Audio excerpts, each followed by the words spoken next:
Денеска испишуваме 12 пациенти и практично ќе останат 27 пациенти кои што се лекуваат во болниците во Скопје.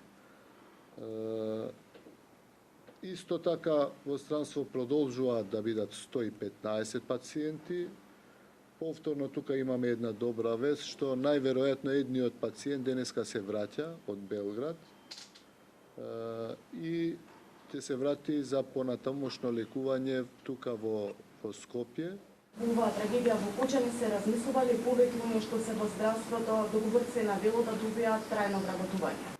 Секако тоа е пред да се случи ова, ние сме го зборували и сме го кажувале тоа, меѓутоа има одредени повеќе административни проблеми од клиниките и болниците кои што имаат пропусти во документацијата што ја испраќаат за финанси. Инаку ви кажавме 1200, не јас и премиерот го кажа, и 600 специјализанти.